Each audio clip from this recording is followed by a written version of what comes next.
Welcome to Career Tools, our guidance on contractor and consultant relationships with permanent staff. Here we go. This guidance answers the questions: how to become part of the team as a contractor, how do I deal with peers who are on the team as a contractor, and what do I say when asked to take on extra work as a contractor. Finally, after years of waiting, The Effective Manager in book form is available at Amazon and Barnes & Noble and your other retail booksellers, as well as signed copies are available on our website, manager-tools.com. If you want to know the basics of how to manage others effectively in book format, including Kindle and ebook format as well, we encourage you to buy, read, and then implement the guidance in The Effective Manager. Okay, Wendy, so more and more organizations going to more and more contractor and consultant-based work. It avoids them having to hire people full-time, which can be expensive. On the other hand, there's tension between permanent staff and contractors or consultants. Could be how much you're paid, which is confusing to people, of course. What's our guidance, generally speaking, about how contractors and consultants can work well internally? The first point we have is follow the spirit of the contract. Then we have the customer is always right and become part of the team. Yeah, I think the customer is always right is a good one, only because I think we're going to give guidance about how to become part of the team, and yet you're part of a team where everybody on the team is a customer. Typically, you're on a team of peers serving a customer, but this is a case where you're trying to join the team, but they're actually your customer as well. Yeah, it's confusing. There's a lot of goals there that maybe don't all perfectly align. Good. So follow the spirit of the contract. I suspect there's some people that would rather hear follow the letter of the contract, and that's exactly our point, right? Exactly. So there's people, I don't know if you have this word in America, but there's jobs worths. We do not have that word. So when they're asked to do something extra, they say, oh, that's more than my job's worth. And so they really stick to exactly their hours, exactly this is when I have lunch, this is how many minutes I have, these are the things you can say to me, these are the things you can ask of me, and anything extra I am not doing. Right. And that's true for full-time staff and for contractors, right? Yeah, there's people like that all over the place. When you go back to a store and you want to take something back, they're like, no, your 12 hours are over the time that you could have done it. You don't have a receipt. No. And if you want to be the kind of person that returns to customers, then you can't really be that kind of... Yes, of course. Yeah. You can't be that kind of person. That you can't refuse to help people with a problem because it's outside the scope of your contract. You can't refuse to go to a meeting because it's, over your allotted 8 hours a day. You can't withhold information because it's information you're being paid for, right? The information in your head. You can, but you can't and then expect to be part of the team or expect to be asked to return and so on. I think the question that really is probably in a lot of folks' head is, yeah, okay, I want to be part of the team. These are people I see every day. Great, I get that, blah, blah, blah.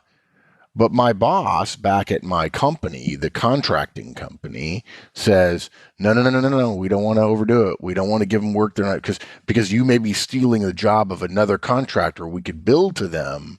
If you give them 10 hours, then you're stealing, 2 hours that we could have billed them for somebody else to be in there. So how do we help people with that tension? We'll get to that in a second.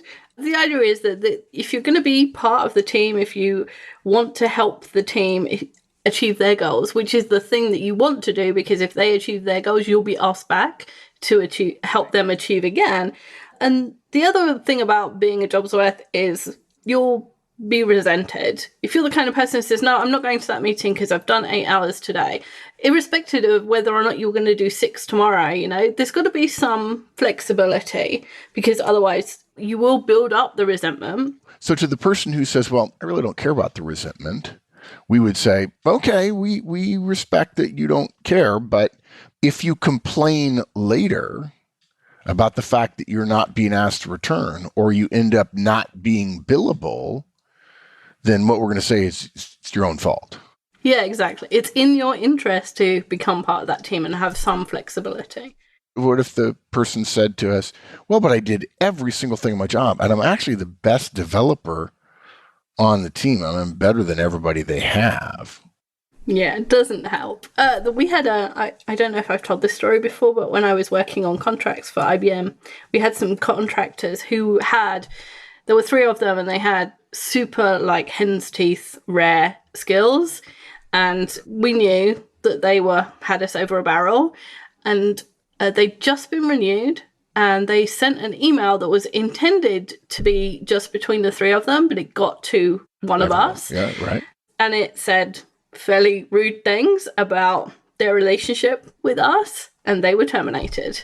At that point, the skills didn't matter.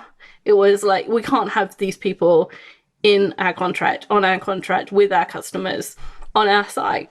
So they went. Yeah. So the point is when the guy says, I'm the best technician, whatever, and probably would say in some skills, I don't need this job, I can find another job. You could say, yeah, you're right, and you're going to have to. And the fact is, you being part of the team, you being respectful, you working hard to communicate well, you subordinating yourself at times when perhaps you're the smartest person in the room, are the kinds of things that make a difference. They are considered. And it doesn't matter if you're the smartest guy in the room if you can't get your skills used as well as somebody who's slightly less smart than you, but works like crazy to be an integral part of teams and to treat the customer well and so on.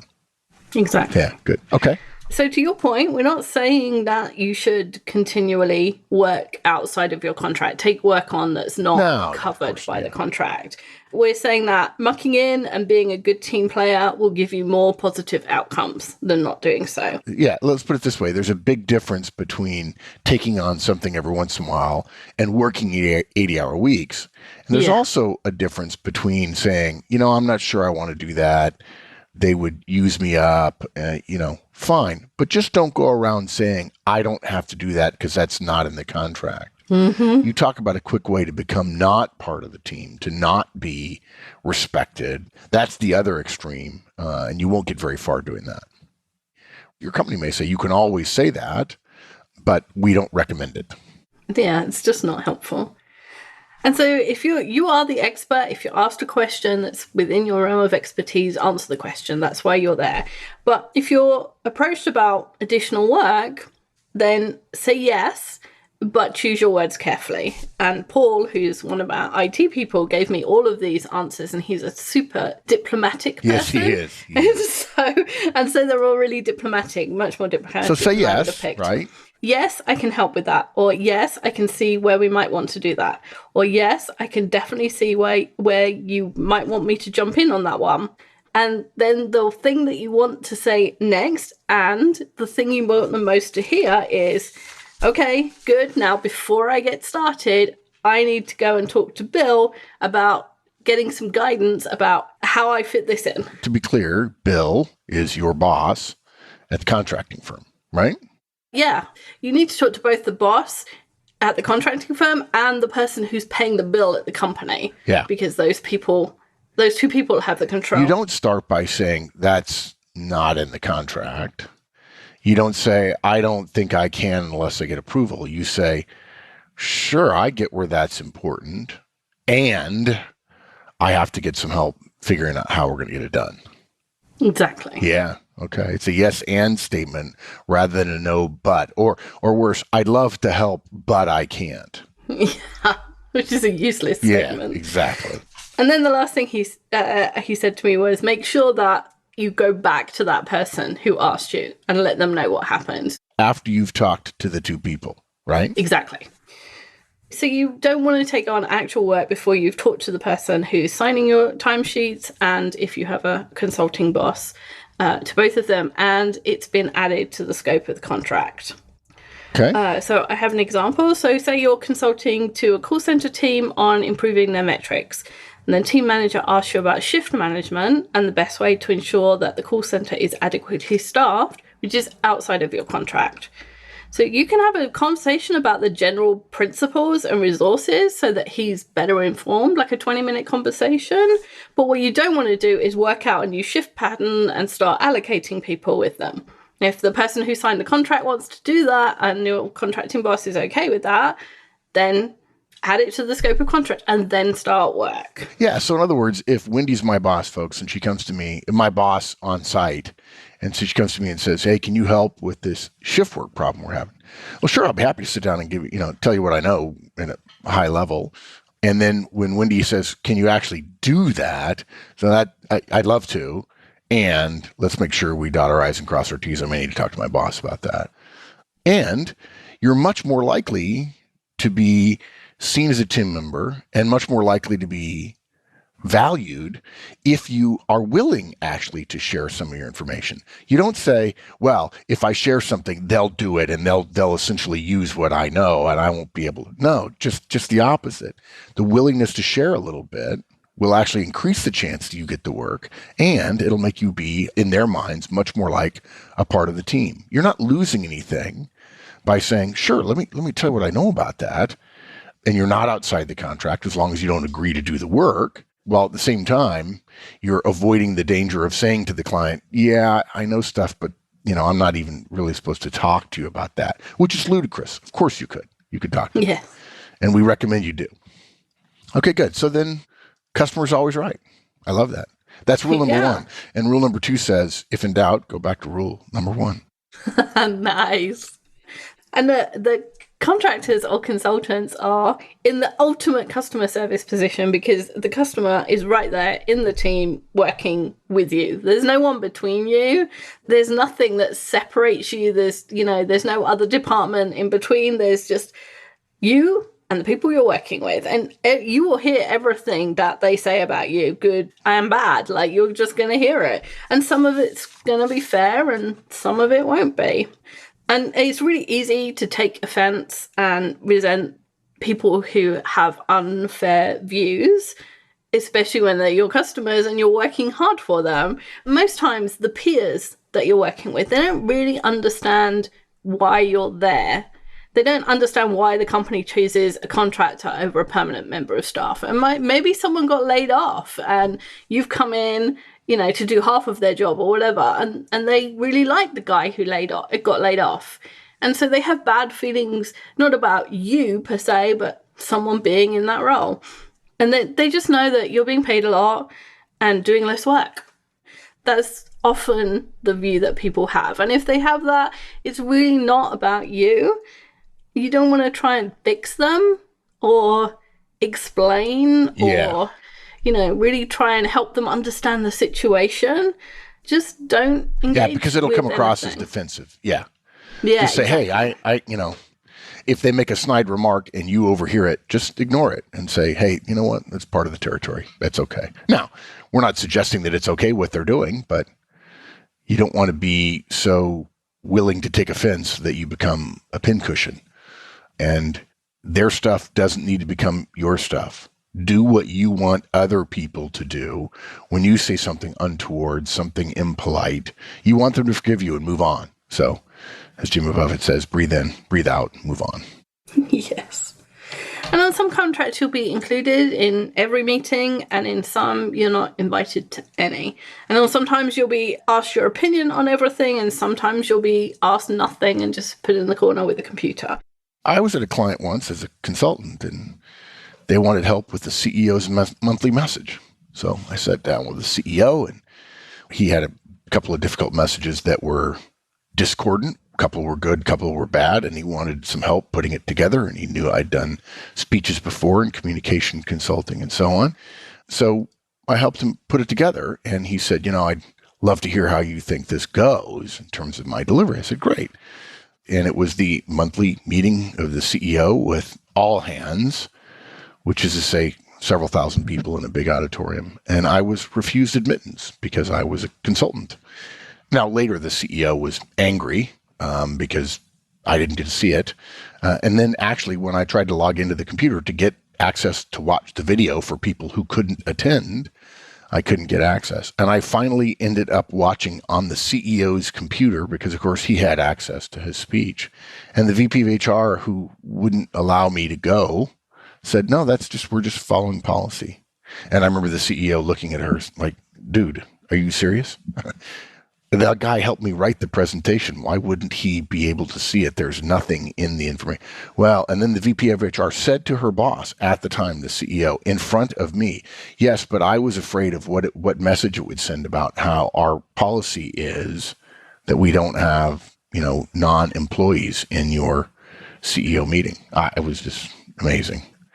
So it was a classic sort of vignette of consultant who has something to offer. And by the way, they weren't paying me for that. He just asked. And generally speaking, if the mayor or the sheriff or the CEO asked you to do something, you say yes. At least that's what I was told early in my career. So those things happen all the time, right? Yeah. And it's nothing to do with you. It's clearly the VP of HR defending her turf and willing to defend it against her boss, which is a fight you don't want to be in. Yeah, it's good to be there when people who disagree with you are made to look dumb. And you don't look too hard, just look away, but they know you're there. Yeah. Okay, and our last guidance is become part of the team as much as you can. Exactly. And the one way to make relationships less strained is to put in some effort to build those relationships. We know that communication is built on talking to people about the things that matters to them. Like that's why we have one-on-ones. And so, you need to talk to them about the things that matter to them. If they mention that their children are doing something or they're doing something at the weekend or they've been on vacation, all those things are things that you can pick up on and have a little conversation about. And they'll think that you care about them. But if you're asking, you actually do care about them. You're doing the action. So therefore you do have the feeling. And the better the relationships, the better the contract is for you. Because it's really, really hard to work in an environment where you know that everybody resents you or everybody has this bad feeling about you. Agreed. And so every chance you get, stand up and walk over and talk to your colleagues face to face. Don't think that you should come in first thing in the morning and just send out a bunch of emails and thinking that's good enough. Communication is what the listener does. When you send email, you don't see what they do or how they respond.